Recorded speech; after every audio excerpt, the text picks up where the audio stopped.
প্রিয় দর্শক, স্পিড হোস্টের পক্ষ থেকে ওয়ার্ডপ্রেস বাংলা টিউটোরিয়ালে স্বাগতম। এর আগের পর্বে আমরা ওয়ার্ডপ্রেস ড্যাশবোর্ডের পরিচিতি বা এডমিন প্যানেলের পরিচিতি তুলে ধরেছিলাম। এই পর্বে দেখাবো আমরা ওয়ার্ডপ্রেস সাইট নিয়ে কিভাবে কাজ করব। আমরা ওয়ার্ডপ্রেস দিয়ে মূলত একটি ওয়ার্ডপ্রেস সাইট বানাতে চাই, আমাদের একটি ওয়েবসাইট বানাতে চাই। এজন্য আমাদের প্রথমেই ফ্রন্ট এন্ড বা আমাদের যে ওয়েবসাইটটি ভিজিটররা দেখতে পাবে সেটি কেমন দেখাবে এটি আগে আমাদের দেখতে হবে, এবং আমাদের ফ্রন্ট এন্ড সাইটটি সম্পর্কে আমাদের ভালো ধারণা থাকতে হবে, এর লেআউট সম্পর্কে। আমরা ওয়ার্ডপ্রেস এডমিন প্যানেল থেকে ফ্রন্ট এন্ড সাইটটি ভিজিট করার জন্য এই যে হোম এই মেনু, এই যে হোম আইকনটিতে যাব। তারপর আমরা এই ভিজিট সাইট এখানে রেখে রাইট বাটনে ক্লিক করে একটি নতুন ট্যাব নিয়ে আমরা ফ্রন্ট সাইটটি ওয়ার্ডপ্রেস সাইটটি খুলব। ওয়ার্ডপ্রেস সাইটটি আসার পরে আমরা দেখতে পাচ্ছি ওয়ার্ডপ্রেস আমাদের যে এডমিন প্যানেলের থেকে যে আমরা ওয়ার্ডপ্রেস সাইটটি ভিজিট করলাম সেই সাইটটি মূলত দেখতে কেমন দেখাচ্ছে। এখানে প্রথমেই বলিনি, এখানে একটি হেডার ইমেজ দেখাচ্ছে, এটি আমরা ইচ্ছা মতো পরিবর্তন করে নিতে পারি। এই হেডার ইমেজটি আমাদের ইচ্ছা মতো একটি ইমেজ আমরা এখানে স্থাপন করতে পারি। তারপর এখানে আমাদের সাইটের যে নেম, যে টাইটেল, ডব্লিউপি টেস্ট ইনস্টলেশন, আমরা ইনস্টল করার সময় এই নামটি দিয়েছিলাম, এখানে দেখাচ্ছে। আমরা ইচ্ছে মতো এই নামটিকে কাস্টমাইজ করে নিতে পারি, আমাদের যেরকম সাইট বা যে নাম হবে আমাদের সাইটের এরকম নাম আমরা দিতে পারি। তারপর আমরা এখানে আসব আমাদের পোস্ট। আমরা ওয়ার্ডপ্রেস থেকে যে ইনফরমেশন বা যে আর্টিকেল আমরা পোস্ট করব এগুলো এখানে পোস্ট আকারে আসবে। আর এখানে একটি বিষয় লক্ষণীয় যে আমাদের যে রাইট এবং সাইটে যে একটি বার রয়েছে এটি ওয়ার্ডপ্রেসের ডিফল্ট সাইড বার। এখানে আমরা বিভিন্ন অপশনগুলো দেখতে পাচ্ছি এই পুরো সাইটটিকে সার্চ করার জন্য। তারপর রিসেন্ট আমাদের যে পোস্টগুলো রয়েছে এরকম ভাগ ভাগ করে কতগুলো উইজেটস পাশে, আমরা উইজেটস এর কথায় পরে আসছি, তবে এক নজরে আমরা যেটি দেখে নিলাম যে আমাদের ওয়ার্ডপ্রেসের সাইটের রাইট সাইডে যে একটি বার রয়েছে এটিকে আমরা সাইড বার বলবো।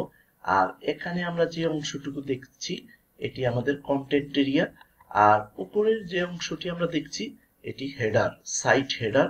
আর আমরা যদি নিচের অংশে এই যে আমাদের একটি দাগ দিয়ে নিচে যে অংশটি রয়েছে এটি ফুটার। তাহলে আমরা পুরোপুরি ওয়ার্ডপ্রেসের ফ্রন্ট এন্ড সাইটটি সম্পর্কে একটি ধারণা পেলাম। হেডার অংশে থাকে আমাদের লোগো এবং সাইট টাইটেল, সাবটাইটেল এগুলো থাকে। মেইন কন্টেন্ট এরিয়াতে থাকে আমাদের পোস্টগুলো, আর সাইড বারে থাকে আমাদের বিভিন্ন উইজেটস। এখন আমরা ওয়ার্ডপ্রেস সাইটে একটি নতুন পোস্ট অ্যাড করব, একটি নতুন পোস্ট দিব। চলুন আমরা এডমিন প্যানেলে যাই। এডমিন প্যানেলে গিয়ে এই যে পোস্ট, এই পোস্ট অপশনটিতে গেলে আমরা all post, add new post, category, tags, আমি সবগুলো বিষয়ে এখন যাব না। আমরা বেসিক্যালি শুধু এখন একটি পোস্ট ক্রিয়েট করব। আমরা যদি অল পোস্টে যাই, এখানে যদি অল পোস্টে যাই তাহলে ইতিমধ্যে আমাদের সাইটে যে পোস্টগুলো রয়েছে তার একটি তালিকা দেখতে পাবো। আমাদের ওয়ার্ডপ্রেস ইনস্টল করার পর একটি ডিফল্ট পোস্ট চলে আসে, সেই পোস্টটি দেখাচ্ছে। আমরা নিজেরা একটি পোস্ট দিব, এবং একটি পোস্ট দেওয়ার জন্য আমাদের অ্যাড পোস্ট, এই যে আমাদের এখানে রয়েছে অ্যাড পোস্ট, অথবা লেফট মেনুতে আমাদের এই যে অ্যাড নিউ, বা অথবা এখানে অ্যাড নিউ, এই দুই জায়গার এক জায়গা থেকে আমরা যখন ক্লিক করব অ্যাড নিউ পোস্ট, তখন আমরা পোস্ট অংশে চলে আসব, পোস্ট অপশনটি আমাদের সামনে চলে আসবে। একটি পোস্ট দেওয়ার জন্য আমি এই ক্ষেত্রে বলে নিই, ওয়ার্ডপ্রেসের যে মেইন কোর ইঞ্জিনটি যেভাবে কাজ করে তা হলো পোস্ট এবং ক্যাটাগরি আর হলো মিডিয়া। এই সবগুলো নিয়ে আমাদের এই পোস্ট ইঞ্জিনটি, ওয়ার্ডপ্রেসের এই পোস্ট অংশটি কাজ করে। একটি পোস্টকে আমরা আসলে আমরা ওয়ার্ডপ্রেস পোস্টগুলোকে কতগুলো ক্যাটাগরিতে বিভক্ত করতে পারি, এবং প্রতিটি পোস্টেই টাইটেল থাকতে পারে, এবং পোস্ট বডি, পোস্ট টাইটেল, আর প্রতিটি পোস্টের মধ্যে কিছু মিডিয়া ইমেজ থাকতে পারে। আর আমরা যেভাবে পোস্টটি রেডি করব সেইভাবেই এটি ফ্রন্ট এন্ডে দেখাবে। আমরা একটি পোস্ট এখন দিব।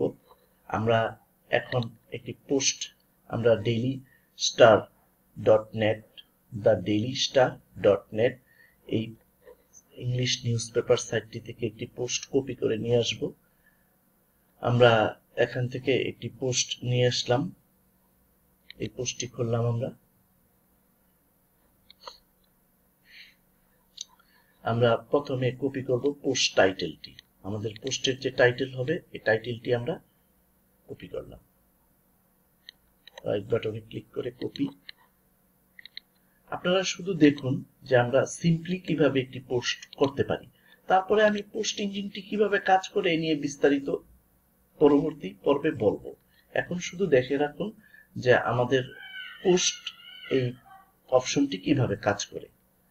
তারপরে আমরা পোস্ট বডি যেটুকু অংশ আছে আমি এখান থেকে অংশ কপি করলাম। কপি করে নিয়ে আমি পোস্ট বডিতে দিলাম। এখন আমরা একটি পোস্টের মধ্যে একটি মিডিয়া, একটি ইমেজ এড করব। একটি ইমেজ এড করার জন্য আমাদের একটি ইমেজ লাগবে। আমরা এখান থেকে এই ইমেজটিকে কপি করে নিলাম। এই ইমেজটিকে আমাদের পিসিতে, আমাদের লোকাল কম্পিউটারে সেভ করে নিলাম। Save image as.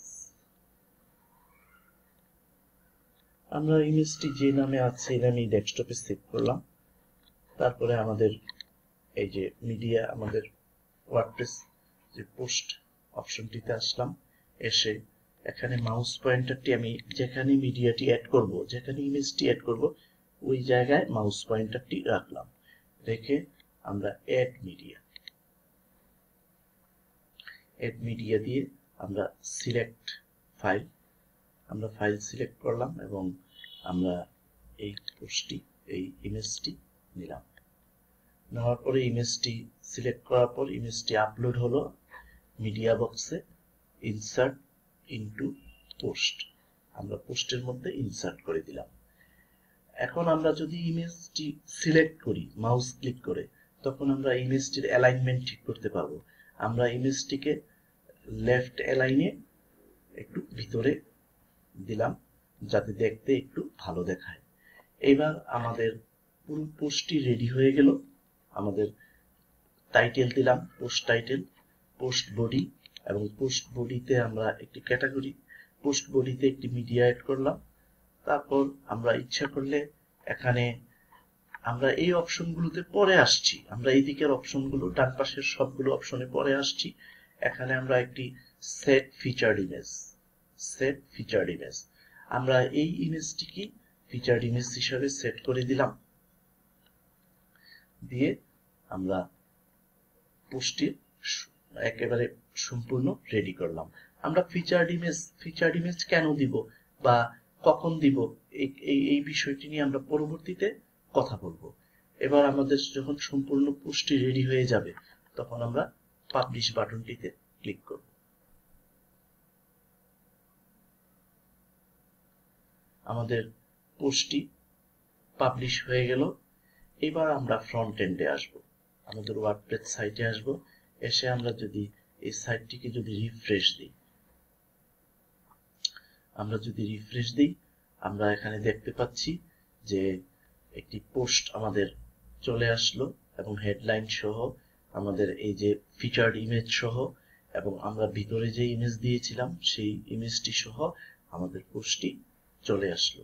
এখানে একটি বিষয় লক্ষণীয়, আমরা যে ফিচার্ড ইমেজ দিয়েছি এই ফিচার্ড ইমেজটি আসলে ওই একটি পোস্টে অনেকগুলো ইমেজ থাকতে পারে, 3, 4, 5টি ইমেজ থাকতে পারে। যেই ইমেজটিকে আমরা ফিচার্ড মনে করব, যে ইমেজটিকে আমরা এই পোস্টের জন্য একটি ফিচার ইমেজ মনে করব, প্রধান ইমেজ মনে করব, সেই ইমেজটিকে আমরা ফিচার্ড ইমেজ অংশে দিব। আর বাকি ইমেজগুলোকে আমরা পোস্টের বডিতে দিব। যেহেতু আমাদের একটাই ইমেজ ছিল সেই জন্য আমরা ফিচার্ড ইমেজ আর পোস্টের ভিতরের যে ইমেজ সেই ইমেজকে আমরা একই রেখেছি। এইটাই হলো আসলে ফিচার্ড ইমেজের মূল কথা। আমরা পোস্টের মধ্যে 5-7টি ইমেজ থাকলে একটি ইমেজকে ফিচার করব আর বাকিগুলোকে পোস্ট বডিতে দিব। এই বিষয়টি এইভাবেই আমি বলতে পারি। তারপরে আমরা এই পোস্টটি রেডি হলো এবং আমাদের এখানে অটোমেটিক পোস্ট ডেট, পোস্টের যে টাইটেল এটি চলে আসলো, ফিচার্ড ইমেজ চলে আসলো, পোস্টের বডিতে যে ইমেজ আছে সেটি চলে আসলো। এবং এখন আমরা যদি এই টাইটেলের মধ্যে ক্লিক করি তাহলে আমাদের এই পুরো পোস্টটিকে একটি সিঙ্গেল পেজে পুরো পোস্টটিকে আমাদের দেখাবে। মূলত ওয়ার্ডপ্রেসের পোস্ট ইঞ্জিনটি এভাবেই কাজ করে। আমরা যখন একটি পোস্ট দিব তখন অটোমেটিক্যালি এই পোস্টের একটি পার্মালিঙ্ক ক্রিয়েট হয়ে যাবে। এই পোস্টের একটি পার্মালিঙ্ক ক্রিয়েট হয়ে যাবে। এই পার্মালিঙ্ক বিষয়টিতে আমরা পরে আসছি, তবে এতটুকু মনে রাখা এখন যথেষ্ট যে এই পোস্টের জন্য একটি পার্মালিঙ্ক তৈরি হবে এবং এই পোস্টটি যখন সিঙ্গেল পোস্ট পেজে যাবে তখন এই পার্মালিঙ্কটি আসলে আমাদের একটি এসইও ফ্রেন্ডলি একটি পার্মালিঙ্ক হিসাবে কাজ করবে এই পোস্টটির জন্য। তো এই পোস্ট নিয়ে আমরা যেটুকু বললাম আপাতত এখানেই সীমাবদ্ধ থাকি। পোস্ট নিয়ে আরো বিস্তারিত পরবর্তী পর্বগুলোতে আমরা আলোচনা করব। ভালো থাকুন। আল্লাহ হাফেজ।